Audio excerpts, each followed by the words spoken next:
Hello friends, welcome to our channel. और आज की टॉपिक है शेड स्टैगरिंग, जो क्वालिटी सेटिंग रिलेटेड एक बढ़िया टॉपिक है।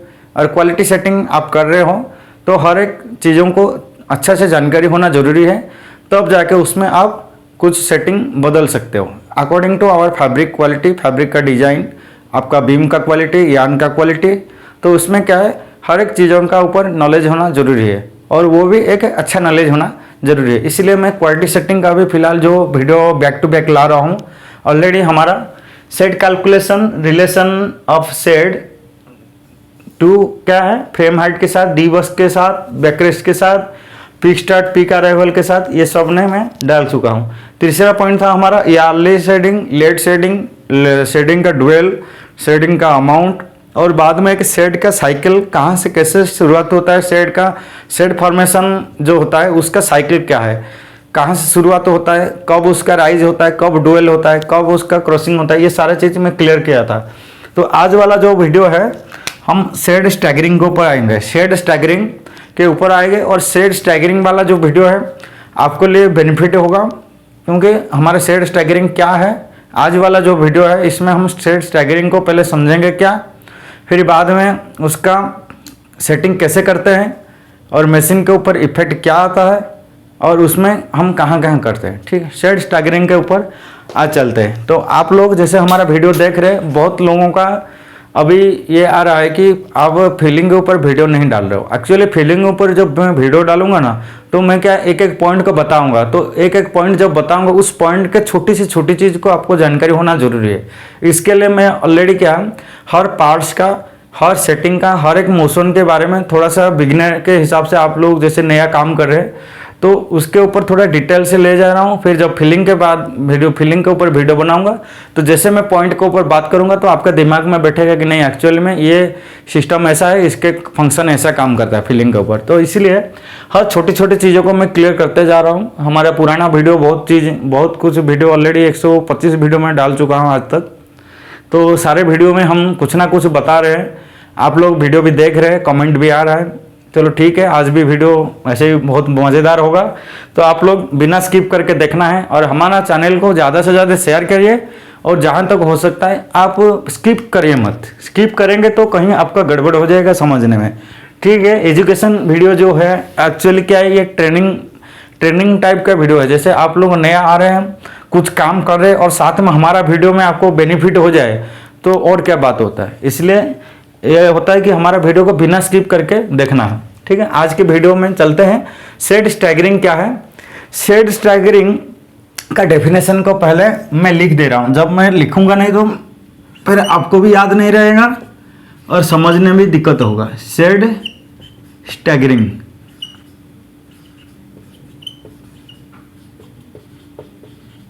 शेड स्टैगरिंग में हमारा क्या होता है, शेड का स्टैगरिंग करना।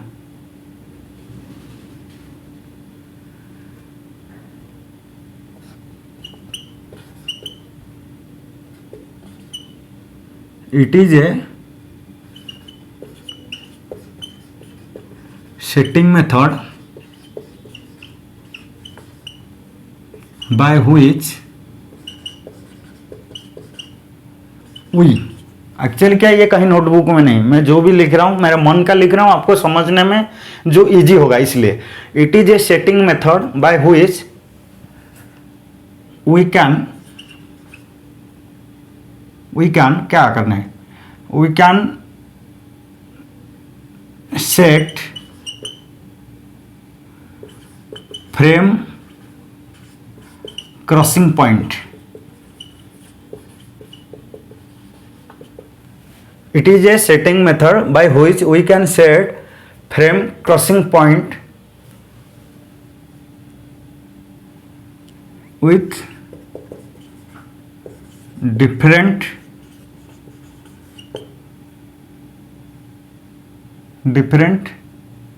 points in same loom. This helps in reducing war breakage and also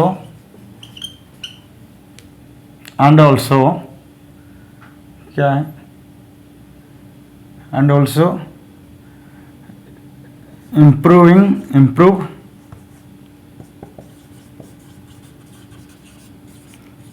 warp यान मतलब वार्प यान सेपरेशंस। ये बहुत कुछ लिख दिया मैंने। शेड स्टैगरिंग क्या है? It is a setting method by which we can set frame crossing point with different points. Crossing position करते हैं इसको, ठीक, crossing position with different points in same loom. This helps in reducing wall breakage and also improve yarn separations। ठीक है, तो इसको मैं बताऊंगा अभी क्या है। शेड स्टैगरिंग का मतलब है आपका एक लूम पे, जैसे कि ये ज़्यादातर हमारा यूज होता है प्लेन क्वालिटी में। जब प्लेन क्वालिटी होता है 1 by 1 4 फ्रेम में चलाते हैं, वहाँ पे यूज़ करते हैं। और तो जैसे जहाँ पे हमारा नंबर ऑफ एंड्स ज़्यादा है, EPI ज़्यादा है, या तो आपका फ्रेम जो लगे हैं, एक कपड़ा है जिसमें frame number of held frame ज़्यादा है, ठीक है, 10-12 फ्रेम तक है क्वालिटी, जिसमें नंबर ऑफ एंड्स ज़्यादा है उसमें प्लेन क्वालिटी, और जिसमें यान का क्वालिटी थोड़ा ख़राब है, हेरीनेस जिसमें ज़्यादा है, तो उस क्षेत्र में हम क्या करते हैं, स्टैगरिंग को यूज़ करते हैं। स्टैगरिंग करते हैं फ्रेम में स्टैगरिंग करना क्या है, जैसे कि 4 फ्रेम है तो फ्रेम क्रॉसिंग का मतलब है कि जितने भी हमारा फ्रेम है उसका जो अपवर्ड मूवमेंट और डाउनवर्ड मूवमेंट के टाइम, जैसे अपवर्ड में कोई मूवमेंट कर रहा होता है उसके बाद वो डाउनवर्ड मूवमेंट करेगा, डाउन पोजीशन में आते आते वो एक पॉइंट में एक फ्रेम दूसरे फ्रेम के साथ वो एक मिड पॉइंट में मिलते हैं, यानी कि वहाँ पे वो क्रॉस हो जाता है। तो जहाँ पे क्रॉस होता है नीचे वाला अगर हिल्ड फ्रेम है वो क्रॉस करके ऊपर आ जाता है, और ऊपर वाला हिल्ड फ्रेम जो है वो क्रॉस करके नीचे आ जाता है मिड पॉइंट से, तो वो होता है हमारा फ्रेम क्रॉसिंग। तो हमारा 4 फ्रेम है, 6 फ्रेम है लूम पे, अगर सारा फ्रेम क्या होता है क्रॉसिंग क्या होता है, अगर क्रॉसिंग सेट करते हैं ना तो 300 डिग्री या तो 310 डिग्री जो भी क्रॉसिंग है, तो वो कि उसी पॉइंट में सारा फ्रेम क्रॉसिंग करते हैं।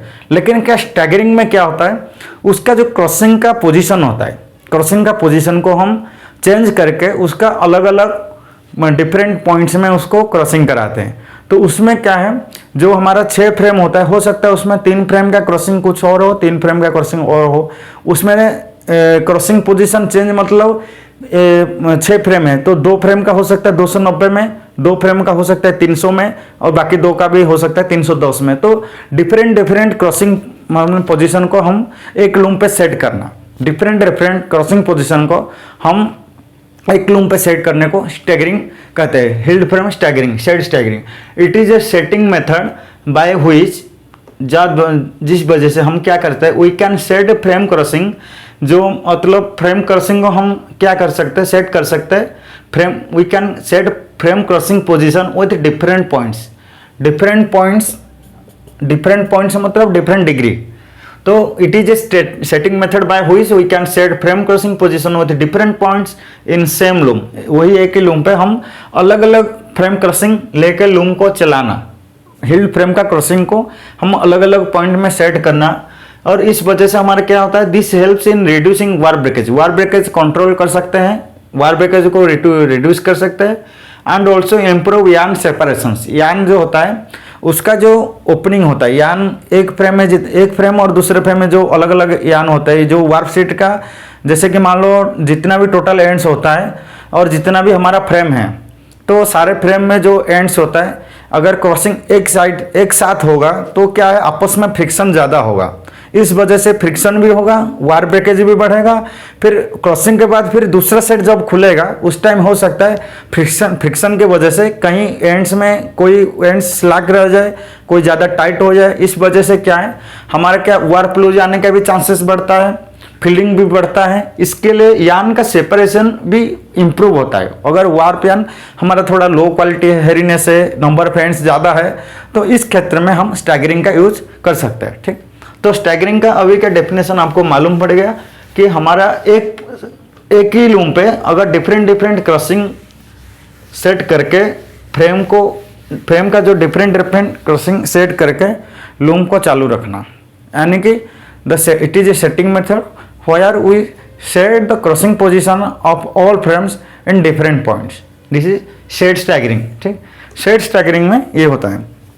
तो शेड स्टैगरिंग अभी पता चल गया कि क्या है। शेड स्टैगरिंग में बेनिफिट यही है कि आपको एक तो क्या है, अलग अलग डिफरेंट पॉइंट्स में जब शेड क्रॉस होता है तो उसमें क्या, एक धागा जो होता है ना उसमें फ्रिक्शन कम होता है। वो भी थोड़ा सा एग्जांपल के साथ देखते हैं। मान लो टोटल एंड से मान लो बीम में टोटल एंड से मान के चलो 10,000 एंड से 10,000 एंड से, और आपके पास फ्रेम है, मान के चलो कितना फ्रेम रखेंगे, 4 फ्रेम, प्लेन क्वालिटी मान के चलो, प्लेन क्वालिटी है और 10,000 धागा है उसमें 1/1 का प्लेन क्वालिटी। यहाँ लिख रहा हूँ नीचे, एक प्लेन क्वालिटी है 1/1, ठीक है। और फ्रेम लिए हैं, नंबर ऑफ फ्रेम होता है टोटल 4, 1/1 का डिजाइन। तो एक फ्रेम में कितना धागा आएगा, 2 एंड्स इन ईच फ्रेम, हर एक फ्रेम में कितना धागा आएगा, 10,000 टोटल एंड से, और आपके पास 4 फ्रेम लेके 1/1 प्लेन डिजाइन बना रहे हो, तो एक फ्रेम में करीब करीब आएगा 2500 धागा, 2500 धागा आएगा, ठीक है।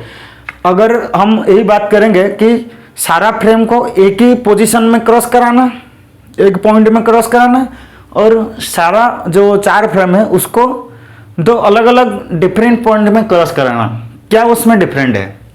तो यहाँ पे एक फिगर बनाऊंगा जो हमारा सारा फ्रेम का जो क्रॉसिंग पॉइंट एक ही है, यानी क्रॉसिंग पोजीशन एक है, और दूसरा एक फिगर बनाऊंगा जो हमारा सारा फ्रेम का जो क्रॉसिंग पोजीशन है वो हम 2 सेट को लेके 2 हिल्ड वायर को अलग अलग ग्रुप में लेके, मतलब 4 फ्रेम है तो एक में बनाएंगे सभी का क्रॉसिंग पॉइंट एक है, मतलब एक ही पोजीशन में सबको क्रॉसिंग कराएंगे।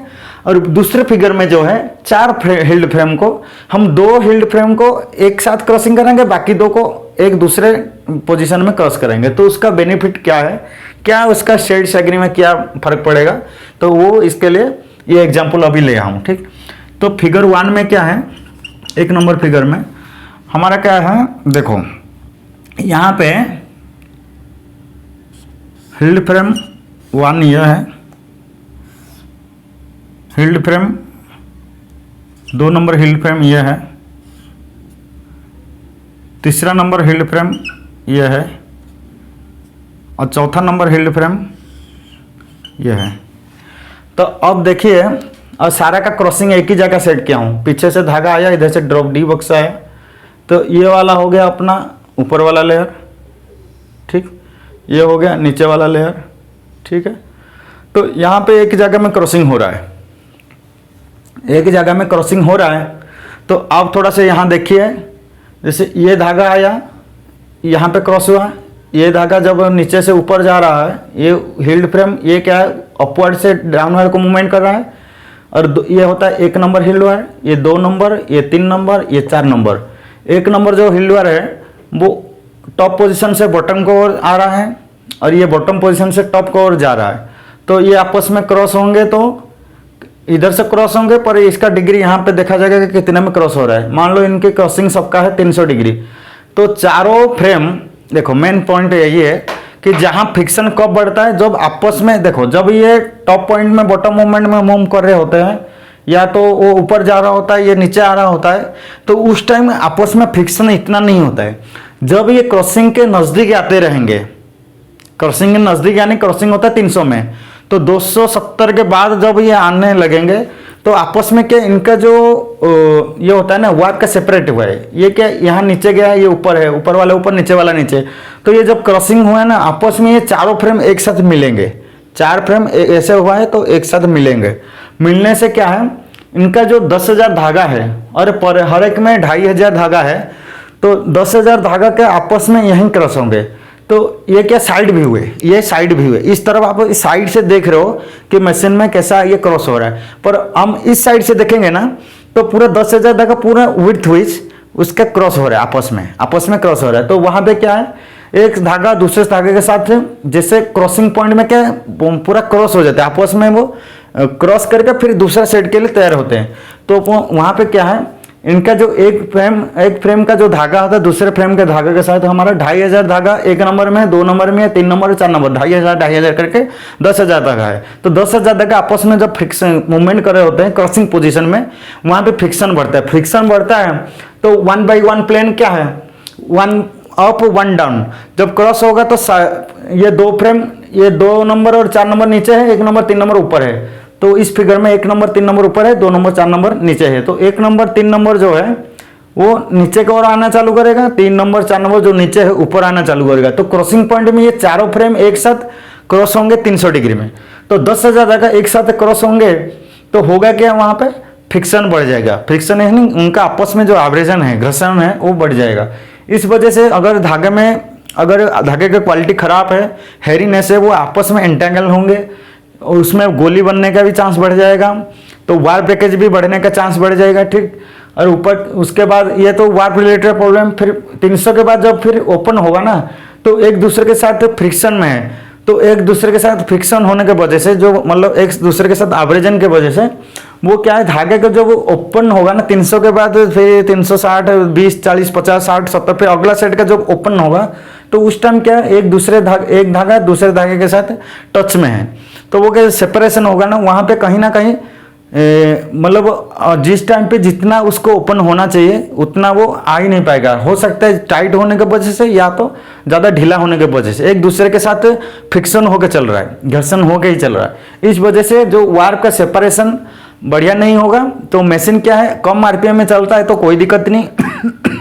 जब 900 आरपीएम के 1000 आरपीएम की मशीन आएगी तो वो इतना कम टाइम में प्रॉपर सेट देना है, ओपन होना है और फिलिंग भी उसके अंदर इंसर्शन होगा।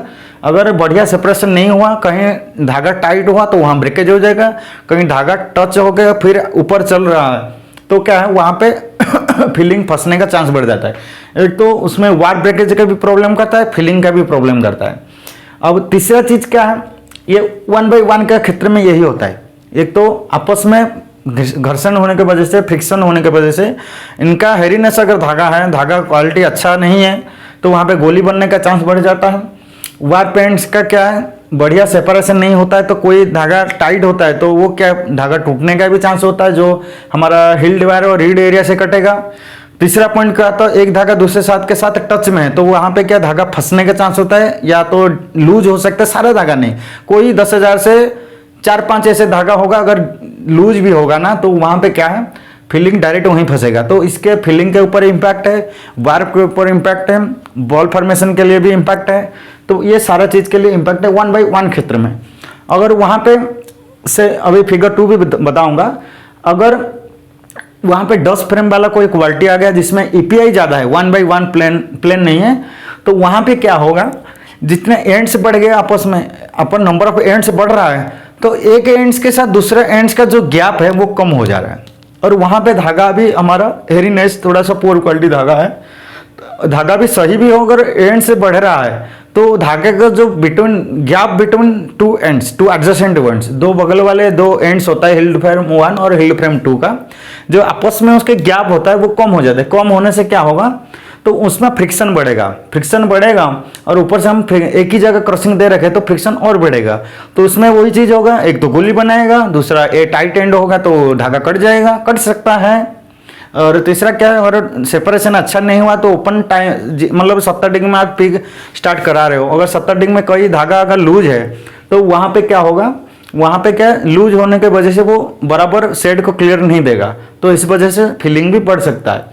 और दूसरी बात क्या है, अगर एक दूसरे के साथ अगर टच होकर चल रहा है तो बीटिंग के टाइम जो धागा लूज है वो वहाँ पे वार्प का लूप्स बनाने का भी एक रीजन होता है। जो हमारा मेजर डैमेज होता है डॉबी क्वालिटी में, वार्प लूप्स प्रॉब्लम करता है, इस वजह से कि एंड से ज़्यादा और साथ में एक जगह में क्रॉसिंग करा रहे हैं। तो स्टैगरिंग से हमारे को वार्प लूप्स से भी एक फायदा मिलता है। तो अभी क्या है, बात तो वही डॉबी क्वालिटी का था। अभी 1 by 1 क्वालिटी का एक था, एक ही जगह में क्रॉस बनाकर क्या उसका डिसएडवांटेज या तो क्या उसके प्रॉब्लम हुआ वो बताएं।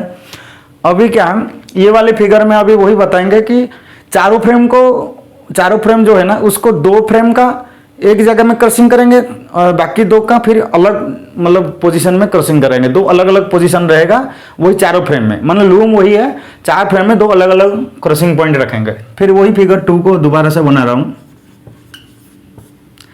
जैसे भी यहाँ हो गया हिल्ड फ्रेम 1, थोड़ा सा फिगर अच्छा बनेगा तो अच्छा ही दिखेगा। ये हो गया फिगर 2, मतलब हिल्ड फ्रेम 2 1 नंबर। ये हो गया हिल्ड फ्रेम 3, ये हो गया हिल्ड फ्रेम 4।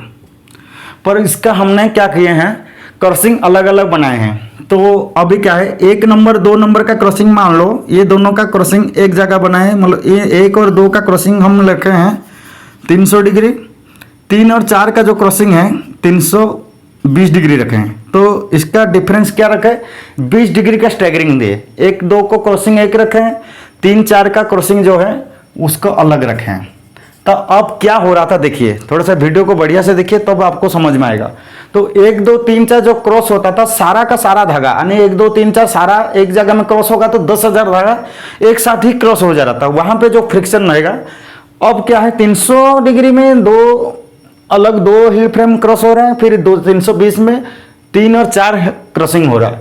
तो इसमें क्या है, जो 10,000 धागा है तो इसमें ये दोनों में 5,000 है, ये दोनों में मिलकर 5,000 है। तो 5,000 धागा 300 डिग्री में क्रॉस होंगे, 320 में बाकी 5,000 धागा वो क्रॉस होंगे। तो उसमें क्या है, इसके हिसाब से इसमें जो फ्रिक्शन है कम हो जाएगा, कम मतलब आधा के करीब करीब, क्योंकि 10,000 धागा एक साथ फिक्स मतलब क्रॉस हो रहे हैं। तो उनके बिटवीन धागे के ends between the gap with 2 adjacent work planes मतलब is more when the all frames crossing in one point, but in different crossing point there is the gap well sufficient, so friction is less। so 1 2 3 4 में जहाँ पे हम 1 2 का crossing 300 degree रखे, 3 4 का crossing 320 degree रखे, तो वहां पे क्या है, क्रॉसिंग पॉइंट अलग अलग होने की वजह से 10,000 धागे का जो क्रॉसिंग है 2 अलग अलग डिफरेंट पॉइंट्स में हो रहा है। पहला पॉइंट है 300 डिग्री में क्रॉस हो रहा है, दूसरा पॉइंट है 320 में क्रॉस हो रहा है। तो एक्चुअली रियल में कैसे होता है वो डायग्राम करके बता रहा हूं आपको, ठीक है। तो ये तो नॉर्मल चीज है, आप देख लिए सारा धागा एक जगह में क्रॉस होंगे यानी मिलेंगे, तो सारा धागा एक जगह में मिलेंगे तो होगा क्या है, वहां पे फ्रिक्शन बढ़ जाएगा, गोली बनाएगा, टाइट है तो वार्प कटेगा, लूज है तो फिलिंग मारेगा या तो वार्प लूज आ सकता है, ठीक। तो इसमें क्या है देखो, अगर मान लो 300 डिग्री में 1 2 को क्रॉसिंग करा रहे हैं, 320 में 3 4 को क्रॉसिंग करा रहे हैं, तो रियल में होता क्या, ये मान लो रीड है, ठीक। तो ये वाला ऊपर वाला धागा है, ये यहां पे क्रॉस हो रहा है, यहां पे ये क्रॉस हो रहा है, ठीक। ये 300 डिग्री में क्रॉस हुआ, 300 डिग्री में 1 और 2 जब ये नीचे की ओर जा रहा होता है, 2 नंबर ऊपर की ओर जा रहा होता है और 300 डिग्री में क्रॉस हो रहे हैं, तो ये जो 1 और 2 में, 1 में 2,500 धागा है, 2 नंबर में 2,500 धागा है, तो 5,000 धागा यहाँ पे मिले हुए हैं, तो यहाँ पे एक क्रॉसिंग हुआ। फिर 3 4 का पोजीशन 300 डिग्री के टाइम क्या होगा, 300 डिग्री के टाइम तो ये तो 320 में ही होगा ना, 1 2 300 में क्रॉस हो गया तो ये पहले ही क्लोज होगा। 3 4 का 320 में हो रहा है तो 300 के पोजीशन थोड़ी ना क्लोज होगा, वो तो खुला ही रहे, खुला ही होगा ना, 20 डिग्री के बाद ही क्रॉस होगा। तो 20 डिग्री पहले क्रॉस हो रहा है 1 और 2, तो यहाँ पे क्रॉस हो गए, तो उस टाइम के 3 और 4 खुला ही रहता है। तो उसमें फायदा क्या होता है, 3 4 जो क्रॉस होना था वो 20 डिग्री बाद होगा, तो वो 3 और 4 में जो फ्रेम में जो एंड्स होता है वो उस टाइम क्रॉस नहीं होते हैं। इस वजह से 1 2 में जो एंड्स होते हैं वो क्रॉस हो जाते हैं, क्योंकि हम सेट क्रॉसिंग अलग अलग रखे हैं।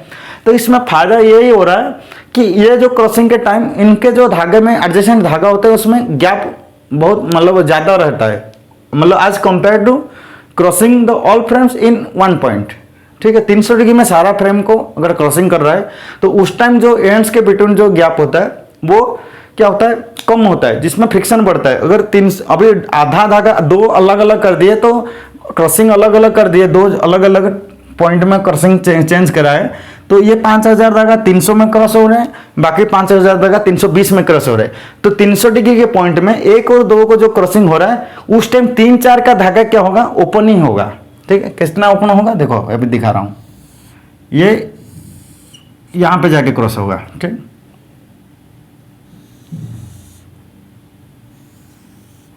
ये यहाँ पे क्रॉस हो रहा है, 320 ये है। तो अभी 300 में ये क्रॉस हो रहा है और 320 में क्रॉस हो रहा है 3 और 4, ठीक। तो 1-2 में जो क्रॉस हुआ, ये जब क्रॉस हो रहा है ये ओपन ही रहता है, हल्की से ओपन रहता है, 20 डिग्री बाद ही वो क्रॉस होगा। तो यहाँ पे फ्रिक्शन कम होता है। फिर जब 3-4 क्रॉस कर रहा होता है तो 1 नंबर 2 नंबर को जो क्रॉस किया हुआ है पहले, वो 320 में ऑलरेडी क्रॉस हो गया, फिर दूसरा सेट के लिए तैयार हो जाता है, थोड़ा ओपन रहता है। तो ना 1-2 क्रॉसिंग के टाइम 3-4 डिस्टर्ब करेगा, ना 3-4 के क्रॉसिंग के टाइम 1 और 2 के जो एंड्स होते हैं वो डिस्टर्ब करेंगे, यानी फ्रिक्शन कम हो जाएगा। तो इसमें क्या है, एक तो क्रॉसिंग पॉइंट अलग अलग होने से फ्रिक्शन कम होगा, धागे में बॉल फॉर्मेशन कम होगी, एंड्स ब्रेकेज कम होगा, और ये 5000 धागा क्रॉस होकर शेड ओपन कर रहे हैं। तो यहाँ क्या है, ये 1-2 में जो 2500 5000 धागा है, तो 320 पहुंचते ही वो थोड़ा सा ओपन हो जाता है शेड। तो 20 डिग्री के वजह से हमारा फायदा ये हो रहा है कि वार्प जो सेपरेशन होता है, ओपन होता है वार्प, ये दोनों हिल्ड वायर में जो एंड्स होता है उसका अच्छा हो जाता है। फिर 320 में क्या होता है, वो क्रॉसिंग जब 3-4 का होता है, फिर बाद में वो फिर उसका ओपनिंग फिर 320 डिग्री बाद ही फिर उसका काम होता है। 20 डिग्री पहले 1-2 का होता है काम, 20 डिग्री बाद 3-4 का काम होता है। तो अलग अलग पॉइंट में क्रॉस होना से फ्रिक्शन कम होता है, एंड्स में ब्रेकेज कम होता है, और गोली बनना भी कम होता है, और आपका वार्प सेपरेशन अच्छा होता है। तो आपका जो वार्प लूज वाला प्रॉब्लम या तो फिलिंग वाला प्रॉब्लम वो रिड्यूस हो जाता है। तो ये था शेड स्टैगरिंग वाला, ये एक टेक्निकल पॉइंट। तो शेड स्टैगरिंग में आपका तब करते हैं जब हमारा 1/1 प्लेन क्वालिटी है, आपका एंड्स ज़्यादा है, जैसा ईपीआई ज़्यादा है, आपका पुअर क्वालिटी के यार्न है। तो इसमें क्या है, या तो डोबी क्वालिटी जिसमें वार्प लूज आ रहे, तो हम अलग अलग क्रॉसिंग पॉइंट को लेके तो स्टैगरिंग सेट करते हैं। तो क्रॉसिंग पॉइंट लेके स्टैगरिंग सेट करते हैं।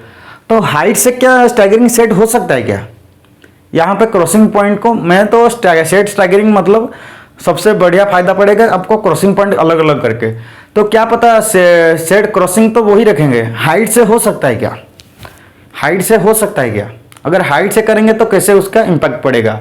मैं कहूँगा सेट, अगर आप क्रॉसिंग सेट स्टैगरिंग कर रहे हो तो क्रॉसिंग से ही कराइए, और हाइट से कराएंगे तो अगर हाइट से कराएंगे तो उसमें 4 फ्रेम है तो 2 को अलग हाइट रखना पड़ेगा, बाकी 2 को अलग हाइट रखना पड़ेगा। हो सकता है उसमें थोड़ा सा फिलिंग के ऊपर देखना पड़ेगा कि फिलिंग तो नहीं आ रहा।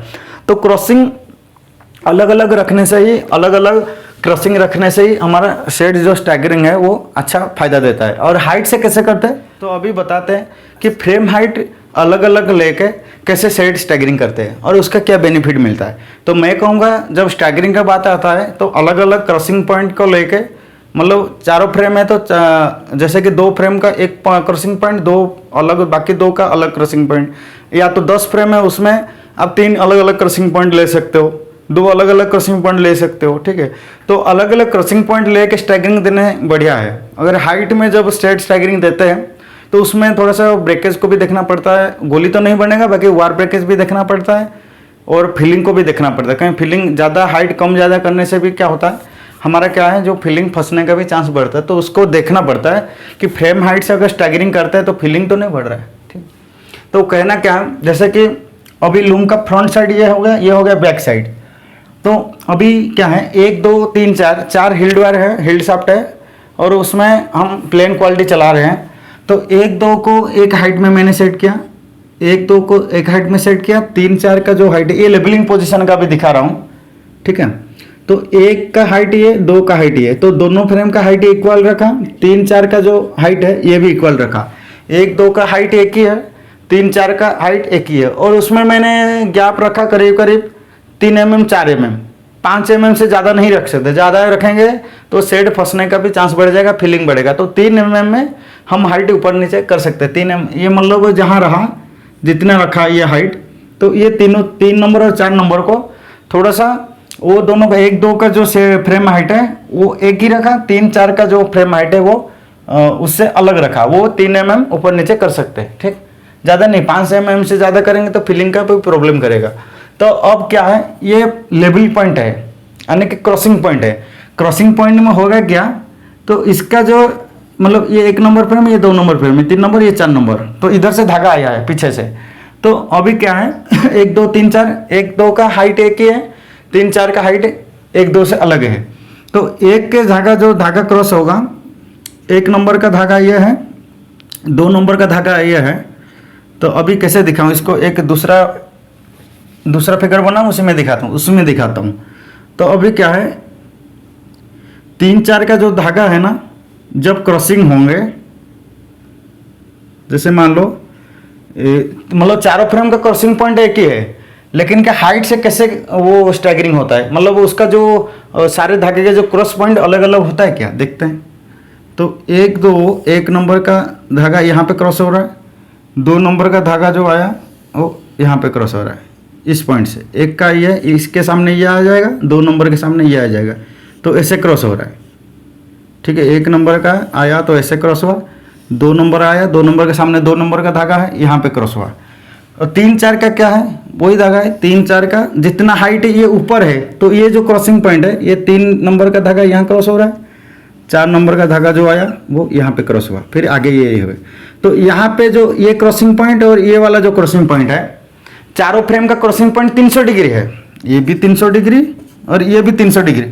पर 300 डिग्री के पोजीशन में भी 1 2 का जो ये 1 नंबर के सामने ये धागा, 2 नंबर के धागा ये धागा, 2 नंबर शाफ्ट के सामने ये धागा, तो 1 2 का जो हाइट डिफरेंस रखे हैं यहाँ पे 3 mm 4 mm का या 2 mm का जो डिफरेंस रखे हैं, तो यहाँ पे जो ये 300 डिग्री दोनों ही चारों सारा धागा 300 पे ही क्रॉस हो रहे हैं, पर ये डिफरेंस आ जाएगा। ये हाइट ऊपर नीचे डिफरेंस है ना, तो इस ये दोनों का जो धागा है जब क्रॉस होगा उसका थोड़ा सा हाइट ऊपर रहेगा, 3 4 का जो धागा क्रॉस होगा तो उसके हाइट से जितना हम डिफरेंस दिए हैं उतना नीचे ही रहेगा 3 4 का।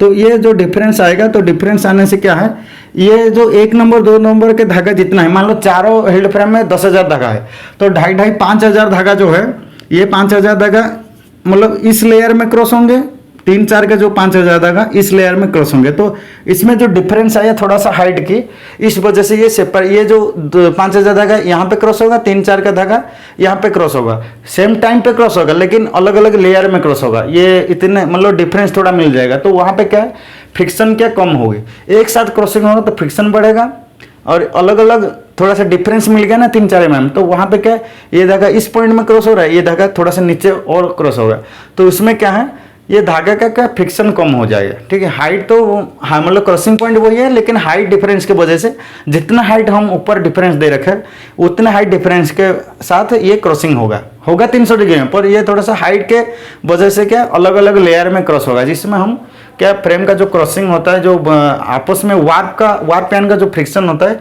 कम कर सकते हैं। ये भी स्टैगरिंग है, फ्रेम हाइट से कैसे करते हैं, और क्रॉसिंग वाला भी क्रॉसिंग से कैसे करता है स्टैगरिंग, वो भी बताया। तो दोनों ही फायदा है, लेकिन ज़्यादातर हम क्रॉसिंग से ही जो होता है वो स्टैगरिंग करेंगे तो वो ज़्यादा बेनिफिट होगा। इसमें क्या है हम स्टैगरिंग तो दे देंगे, लेकिन क्या ये ज़्यादा नीचे होने से या तो ज़्यादा ऊपर होने से कहीं फिलिंग का भी प्रॉब्लम कर सकता है, तो उसके थोड़ा सा फिलिंग को भी देखना पड़ेगा।